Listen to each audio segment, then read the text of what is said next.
Good evening everyone. Kwento-kwento lang ha. Pero para sa akin totoo kasi nakikita ko. Minsan may nakikita akong ghost. Kasi August ngayon. Minsan kumakain kami sa kainan na public. Yung halimbawa yung Jollibee, Chowking, mga ganun. Hindi natin ilagyan ang pangalan. Tapos kumain, nagsi-CR. Siyempre nagsi-CR. Mas lalo na pag may bata. Kahit walang bata, CR mo na, ihi lang ba? Tabi-tabi po.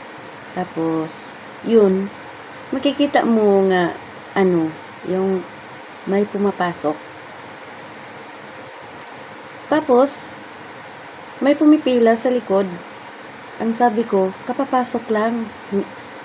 Ginaganyan ko yung pintuan. Sabi ko, may pumapasok. Agad. Tapos, sabi ko, ganyan ko. Sabi naman, saglit lang, malapit na matapos. Hindi. Malapit na matapos. Pagkatapos noon, yung tao, pumipila. Sabi naman ng isang yung taga doon,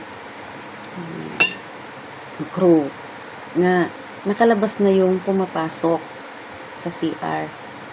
Pero ako, hindi ko alam na lumalabas na siya kasi hindi naman bumubukas. Ayan. Sa madaling sabi, may kaluluwa pala ang tao. O, yung sabi nila,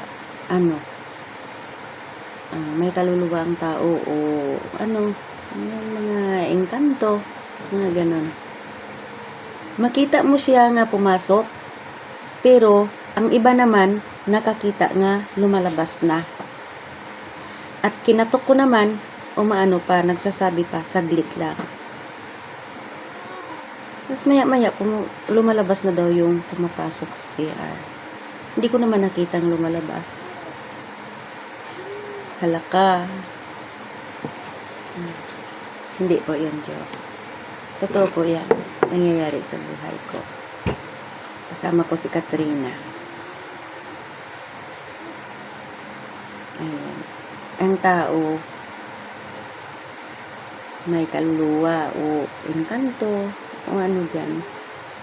Kahit sabihin hindi tayo naniwala doon, pero maniwala